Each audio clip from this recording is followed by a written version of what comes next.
বাজিছে তারি বাঁশরি। শোনো, সুধী নাটাগাছি গ্রামের ভিক্ষার হরিবাসনের গ্রামবাসী বৃন্দ, এখনো পর্যন্ত যদি তোমরা এক না হও, এখনো পর্যন্ত যদি হাতে হাত ধরে না বাঁচো, ব্রাহ্মণ ক্ষত্রিয় বৈশ্য শূদ্র হাড়ি মুচি মেথর তেলি কামার ডোম, এখনো যদি তোমরা সকল হিন্দু সনাতন ধর্মের মানুষ একে অপরের পাশে গিয়ে না দাঁড়াও, এখনো যদি একজনের বিপদে আরেকজন গা বাঁচিয়ে পাশ কাটিয়ে চলে যাও, আজ থেকে 20 বছর পরে এই নাটাগাছি জায়গাটাও সোনাখালীতে পরিণত হয়ে যাবে। মিলিয়ে নিও আমার কথা, এখনো সময় আছে, এক হয়ে বাঁচবে। একটা মুসলিম বাড়ির ছেলেকে একটা চড় দিয়ে দিলে পুরো পাড়া ঝাঁপিয়ে আসলে, আমাদের ছেলেকে মারলে কেন? একটা হিন্দু বাড়িতে একটা কেউ পা ভেঙে পড়ে থাকলে তাকে বাঁচাবার জন্য কেউ ছুটে যায় না। কেন যাবে না? কেন আমাদের নিজেদের প্রতি এত অনীহা থাকবে? কেন দূরে সরে থাকবো? একসঙ্গে হাত ধরে বাঁচবো, একে অপরের পরিপূরক হয়ে বাঁচবো। আরেকটা অনুরোধ করে গেলাম খোলা মঞ্চে দাঁড়িয়ে, আমি আসি চাই আর কোনোদিন না আসি, যে মন্দিরটা এত সুন্দর গ্রামের মধ্যে যেখানে সবাই প্রসাদ পাচ্ছিল, আমি দেখছিলাম এত সুন্দর যে মন্দিরটা বানিয়েছেন, মায়ের মন্দির, যে সমস্ত গ্রামবাসীরা বসে আছেন এই জায়গায়, আপনারা প্রত্যেকে এই কমিটির বাবুদের হাতে 10 টাকা 5 টাকা করে ভিক্ষা দেবেন। এমনি নয়, এই মন্দিরের ওপরে একটা মাইকার মেশিন লাগাবেন। আমার ইসলাম ধর্মের ভাইয়েরা ভোর 5টার থেকে নামাজ পড়ে, আমাদের মন্দিরে ভোর 4টের থেকে হরিনাম সংকীর্তন বাজবে। হরিনাম শুনে মানুষের ঘুম ভাঙবে, তবে তো আমরা বুঝবো যে আমরা এখনো সুস্থ আছি। মন্দিরে গিয়ে ভগবানের মন্দিরে মা যখন তুলসী তলায় প্রদীপটা নিয়ে দিতে গেল, মায়ের হাত থেকে সন্ধ্যা প্রদীপটা মাটিতে পড়ে গেল। হিন্দু বাড়িতে নিয়ম আছে, তুলসী তলায় প্রদীপ যদি হাত থেকে মাটিতে পড়ে যায় সংসারে অমঙ্গল হয়। লোক মুখে সংবাদ এলো, মা 7 দিনের গয়া যুদ্ধে তোমার স্বামী তোমায় ছেড়ে সারা জীবনের মতো বিদায় নিয়েছে। মা ছুটে গিয়ে ভগবানের মন্দিরে আছাড় খেয়ে পড়েছে, প্রভু আমি কোনোদিন তোমায় কষ্ট দেইনি, আমি কোনোদিন তোমায় দুঃখ দেইনি, তোমায় যন্ত্রণা দেইনি, তবে কেন আমার জীবন থেকে সব সুখ তুমি কেড়ে নিলে? যে ভগবানকে ভালোবাসে ভগবান তাকে কষ্ট দেয়, যে ভালোবাসে না তাকে তো কষ্ট দেয় না। তাহলে যে ভগবানকে ভালোবাসে ভগবান তাকে কষ্ট দেয় কেন দেয় জানো? বলে পরীক্ষা তারই নেওয়া হয় যে পড়াশুনো করে এসেছে, যে পড়াশুনো করেনি তার আবার কিসের পরীক্ষা? স্যাকরার দোকানে পুরনো সোনাটা বিক্রি করতে গেলে দোকানদার আগুনে পুড়িয়ে খাদটা বাদ দিয়ে তারপরে সোনাটা কিনে নেয়। দেহ সোনাটা গোবিন্দ চরণে দিতে গেলে এই দেহ থেকে যে খাদগুলো আছে দুঃখের আগুনে পুড়িয়ে তারপরে তো তার চরণে যেতে হবে। মা দাঁড়িয়ে কাঁদছে, পাড়ার লোকেরা মাকে বলছে, মা ইহ জগতে যার কেউ নেই তার নাকি ভগবান আছে। আস্তে, এই যে যারা বসে আছেন আপনাদের পাশাপাশি বারুইপুর আছে, আমরা যখন বারুইপুরের দিকে কীর্তনে আসি অনেক অনেক মালিক বাবুকে বলি, বাবু দুটো পেয়ারা নেব, এত সুন্দর গাছ হয়েছে আপনার বাগান। বলে দুটো কি বলছেন? যতগুলো উঁচায় ধরে আপনার নিয়ে যান না। শুনুন, পেয়ারা নিচ্ছেন নিন, আরেকটা কথা দিয়ে যান। কি কথা? সামনের বারে কিন্তু আসতে হবে, আমি যদি বেঁচে থাকি সে নাহলে আসবো। পেয়ারা ছিঁড়ে নেন, ছিঁড়ে নেন। দলের ছেলেরা নিচ্ছে, আমি পারছি। মালিকবাবুর স্ত্রী দূর থেকে দাঁড়িয়ে দেখছে, ছেলেটা কীর্তনও করলো, 1 বান্ডিল টাকাও নিল, আবার পেয়ারাগুলোও ছিঁড়ে নিচ্ছে। আমি তো বুঝতে পারছি মায়ের ভাবটা ভালো না, তাকিয়ে আছে। বলে, ও মা পেয়ারা নিচ্ছি বলে কি ভাবলে পাপের ভাগ নেব নাকি? পাপ করলে রাশি রাশি ভোগ করবে না মাসি পিসি।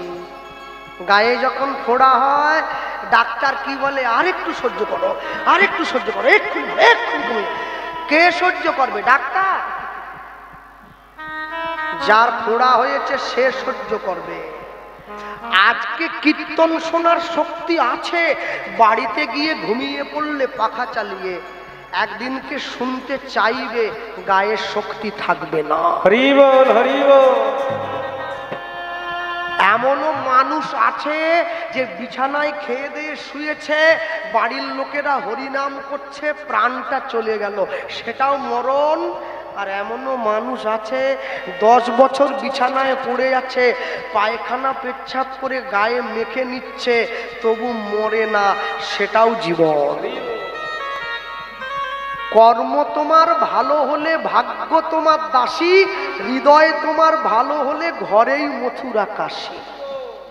তুমি পুরী যাও, তুমি নবদ্বীপে যাও, তুমি বৃন্দাবনে যাও, তুমি যদি পুরীতে গিয়ে সেই ভেটকি মাছের চপই কিনে খাবে, তাহলে পুরী গেলে কি জন্য?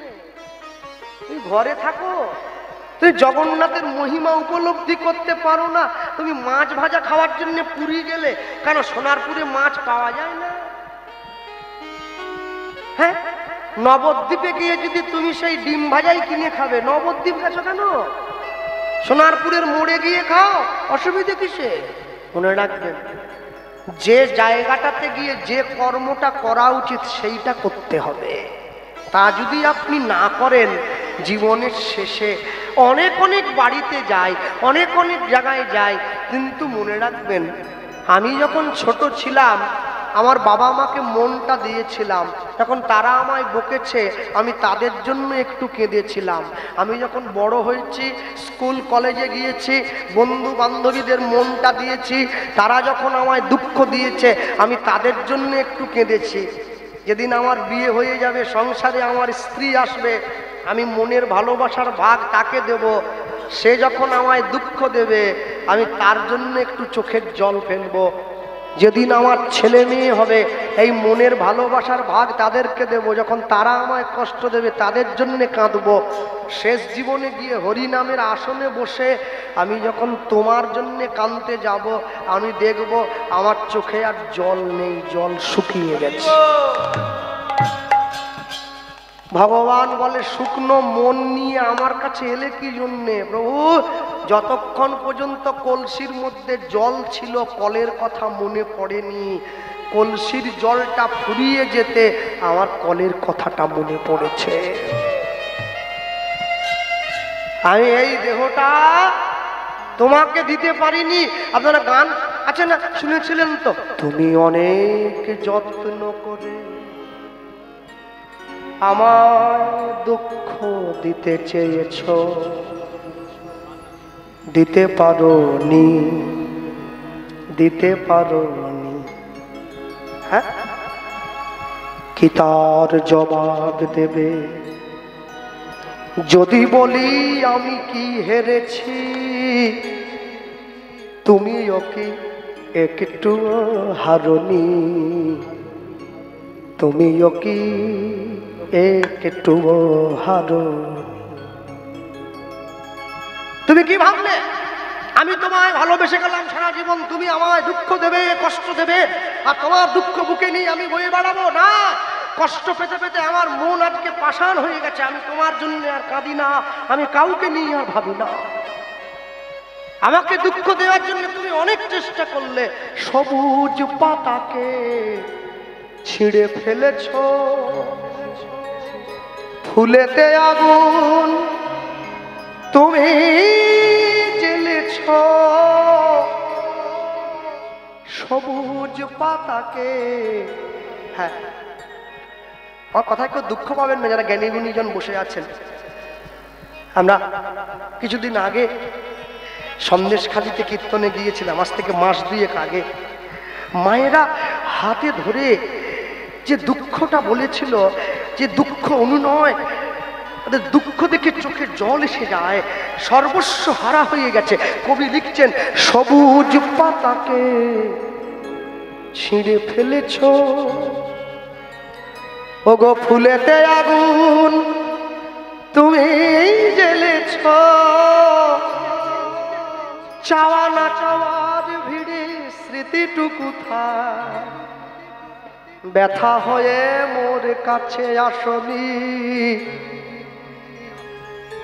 যদি বলি আমি কি হেরেছি, তুমি কি একটু হারনি, তুমি কি একটু হারনি।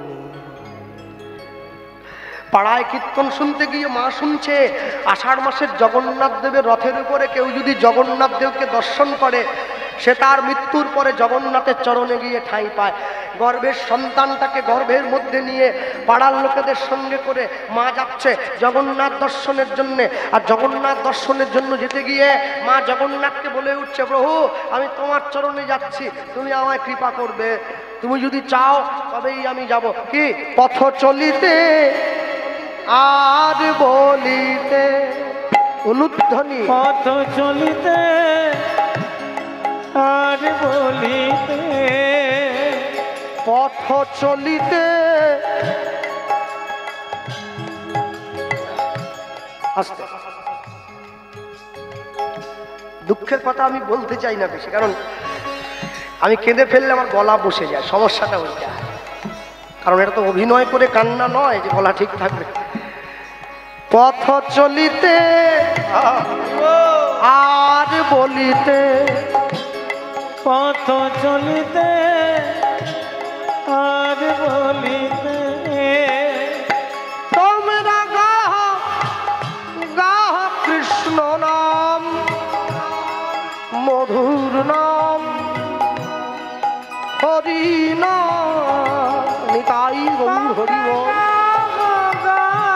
কৃষ্ণ নাম মধুর নাম, হরি নাম। তোমরা গাহ গাহ কৃষ্ণ নাম, মধুর নাম,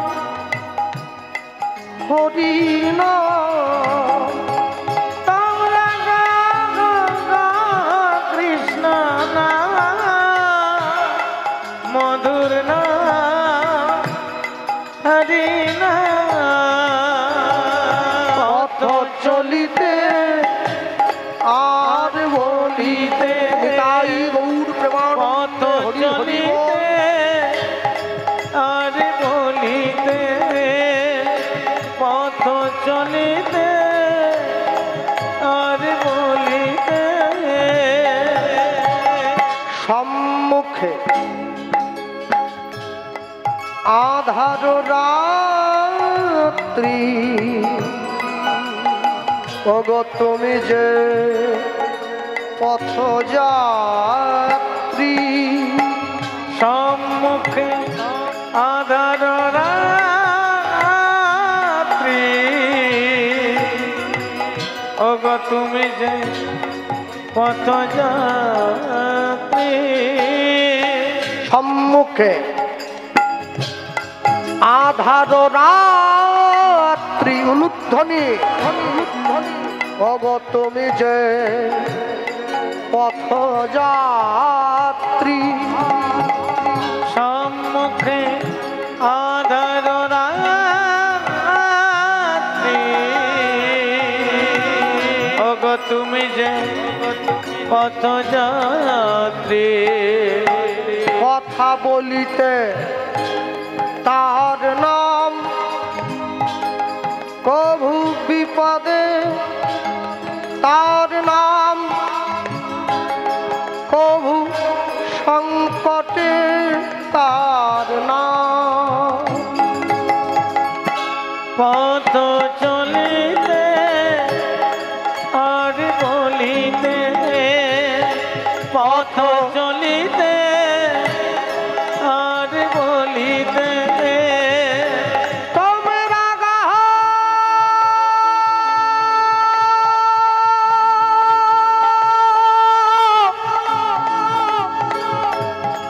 কৃষ্ণ নাম,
কৃষ্ণ নাম কৃষ্ণ নাম মধুর নাম মধুর নাম হরি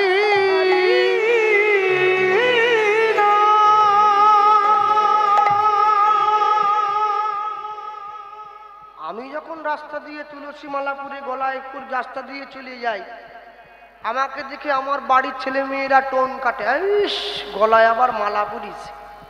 আরে আমি পরলাম মালা, তোদের কিসের জ্বালা? হ্যাঁ, মালা তো পরছি আমি, তোমার জ্বালা কিসের জন্য? মালা না পরে কি নূর রাখলে ভালো হইতো? অসভ্যগুলো, আমি পরলাম মালা, ওদের গায়ে বাঁধে জ্বালা। আমি হরি নাম করে, আমার মা পাড়ার লোকেরা বলে গোপালের মা আবার ভক্ত হইছে। তো ভক্ত হবে না কি করবে? পাড়ার মোড়ে গিয়ে আড্ডা দেবে? হ্যাঁ, বৌদি মহলে নাম লেখাবে? স্কুলে গেটের বাড়ি দাঁড়িয়ে সব ছেলেগুলোকে স্কুলে ঢুকে দিয়ে মায়েরা যে আলোচনা করে, ওরে আলোচনা রে, ওরে আলোচনা। ও আলো নয়, ও অন্ধকার চোনা, সব অন্ধকার, সব অন্ধকার, সব অন্ধকার। কি আলোচনার বিষয়বস্তু! বাপ রে বাপ, বাপ রে বাপ। মনে রাখবে, গর্ভের সন্তানটাকে গর্ভ মাঝে নিয়ে মা যখন হেঁটে যাচ্ছে জঙ্গলের মধ্যে দিয়ে, পাথরের ঢিপিতে উছুট খেয়ে আছাড় খেয়ে বললো মাটিতে। আর যখনই আছাড় খেয়ে মাটিতে পড়ে গেল, পাড়ার লোকেরা মাকে ফেলে দিয়ে চলে গেল। চলো ভাই, ও যদি মরে যায় না, বাকি লোকেরা আমাদের ধরবে। সবাই মিলে মাকে ফেলে দিয়ে যখন পালিয়ে গেল, অনেকক্ষণ পরে যখন মায়ের জ্ঞান ফিরল, মা তাকিয়ে দেখলো একটা পুত্র সন্তানের জন্ম দিয়েছে। হ্যাঁ, আচ্ছা বলো, এতক্ষণ তো গ্রামের লোক সবাই মায়ের সঙ্গে ছিল, কই এতক্ষণ তো পুত্র সন্তানের জন্ম দিয়েছে। সবাই যখন পালিয়ে গেল, মা পুত্র সন্তানের জন্মটা দিয়েছে। ছেলে মেয়ের মনে, মায়ের মনে যত দুঃখ থাক, ছেলে মেয়ের মুখ দেখলে মায়েরা সব দুঃখ ভুলে গিয়ে বুকে জড়িয়ে ধরে। এই মায়ের ক্ষেত্রে উল্টো হলো, ছেলেটাকে কোলে নিয়ে বলে উঠলো, এমন একটা ছেলের জন্ম দিলাম যে জন্মানোর আগে আমার স্বামীকে মারল, জন্মানোর পরে আমার জগন্নাথ দর্শনে বাধা দিল, তুই আমার ছেলে হতে পারিস না, ছুড়ে দিল। যখনই ছুড়ে দিয়েছে, ভগবান ছুটে গিয়ে কোল পেতে কোলে নিয়ে নিয়েছে। রাখে হরি, মারে কে? আর যাকে মারবে হরি, বাঁচাবে কে? ভগবান ছেলেটাকে কোল পেতে কোলে নিয়ে একটা অশ্বত্থ গাছের ডালে আশ্রয় দিয়েছিল। যে গাছের ডালটিতে ভগবান ছেলেটাকে আশ্রয় দিয়েছে, ওই গাছটা আজও পর্যন্ত বাঁকুড়া বিষ্ণুপুরে আছে, গেলে দর্শন করবেন। ভগবানের ভক্তকে বাঁচিয়ে গাছটা অমর হয়ে গেছে। তবে গাছটাকে জড়িয়ে ধরতে গেলে 10 থেকে 15 জন লোক লাগবে, 1-2 জনের কারবার নয়। মায়েরা গিয়ে দণ্ডি কাটে, ঢেলা বাঁধে মনস্কামনা পূরণের জন্য। ছেলেটা তো বেঁচে গিয়েছে, মায়ের কি অবস্থা? মা গায়ের জোরে উঠে যাওয়ার চেষ্টা করছে।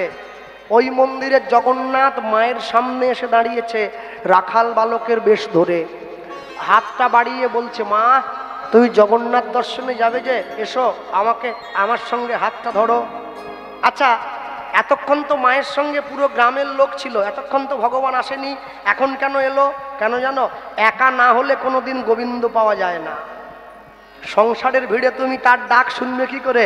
স্বয়ং জগন্নাথ মাকে জগন্নাথ দেখতে নিয়ে যাচ্ছে, হাতটা ধরেছে, আর হাতটা ধরে আচ্ছা আচ্ছা এখন নিয়ে গেছে, হাত ধরে নিয়েছে, হাত ধরে নিয়ে যাচ্ছে। আর যখন নিয়ে যাচ্ছে হাতটা ধরে, স্বয়ং জগন্নাথ মাকে জগন্নাথ মন্দিরের সামনে নিয়ে গিয়ে দেখাচ্ছে, মা ওই দেখো জগন্নাথ, ওই যে মন্দিরে। মা এত বোকা, ছেলের হাতটা ছেড়ে দিয়েছে। ওই ভিড়ে ছাড়ে কেউ?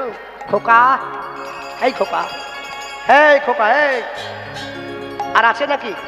আর আছে? কোথায় ছিল মায়ের হাত ধরে সেই ছেলে গেল, সেই ছেলে গেল রথের উপরে। নিতাই গৌর হরি বল।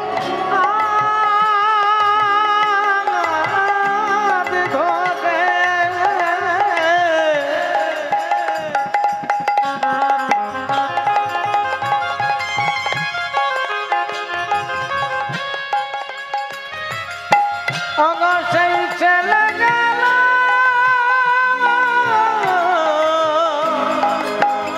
রথের উপরে। আসছে কমিটির বাবুরা হয়েছে তেমনি।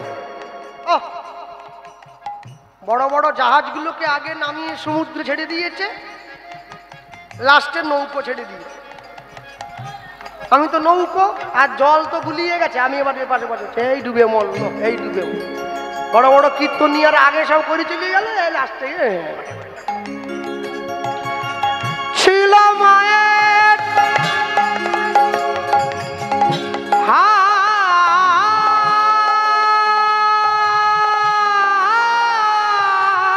ধরে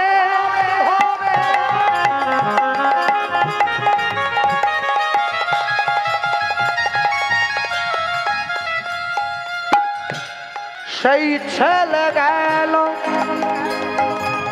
সেই ছেলে গেল রথের উপরে, ছিল মায়ের হাত ধরে।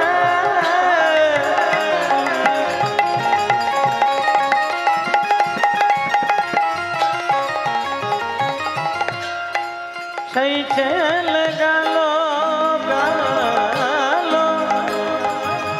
রথের উপরে, বলি জয় জগন্নাথ নাম হইল, জয় জগন্নাথ নাম হইল, বলি জয় জগন্নাথ নাম হইল, জয় জগন্নাথ নাম হইল। মায়ের জগন্নাথ চরণে ঠাই হলো, বলি জয় জগন্নাথ নাম হলো, মায়ের জগন্নাথ চরণে ঠাই হলো। এবার বদন ভরে হরি বলো, জয় জগন্নাথ নাম হলো, বদন ভরে হরি বলো, জয় জগন্নাথ নাম হলো, জয় জগন্নাথ নাম হলো, জয় জগন্নাথ নাম হলো, জয় জগন্নাথ নাম হলো। মায়ের তো জগন্নাথ চরণে ঠাঁই হয়ে গেল। ছেলেটার কি অবস্থা, ছাড়লে চলে না, গাছের ডালে আটকে গিয়েছে, ক্ষুধার জ্বালায় চিৎকার করে কাঁদছে। ভগবান দেখলো জন্মানোর পরে মুখে একটু মধু দিতে হবে, কিন্তু যে সে মধু কি করে দেবো, ঘন জঙ্গলের মধ্যে যেইখানে আটকে গিয়েছিল সেই সোজা গাছের ডালে একটা মৌচাকের জন্ম দিল, মধু চক্র। অগ মধু চক্র, মধু চক্র, বৃক্ষ ডালে ডালে। মায়ের হাত কি সন্তানের পায়ে যায় নাকি? মায়ের হাত সন্তানের মাথায় থাকে। মধু চক্র বৃক্ষ ডাল,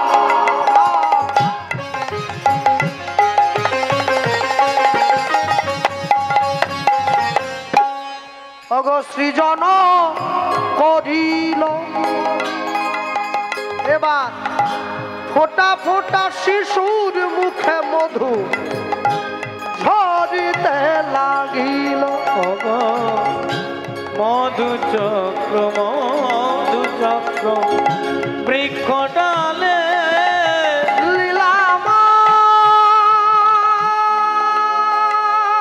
লীলাময়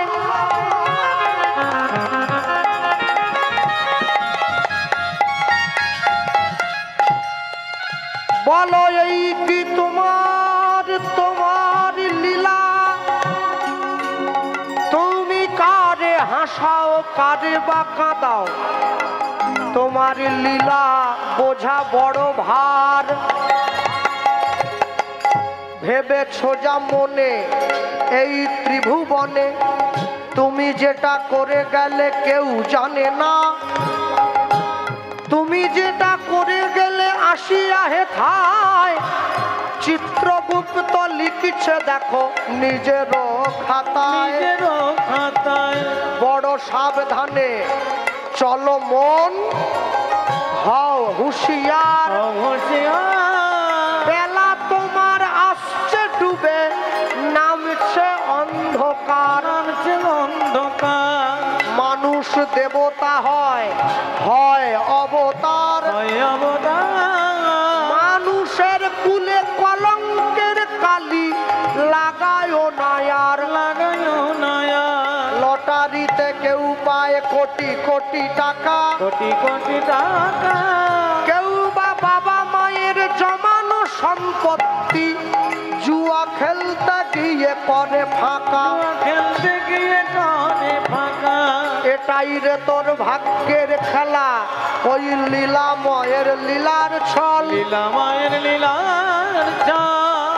একই সিঁদুর সব মায়েরা পরে, যে যার ভাগ্য গুণে উজ্জ্বল। ভাগ্য গুণে উজ্জ্বল। মধু চক্র নিতাই গৌর হরি বল। কটালে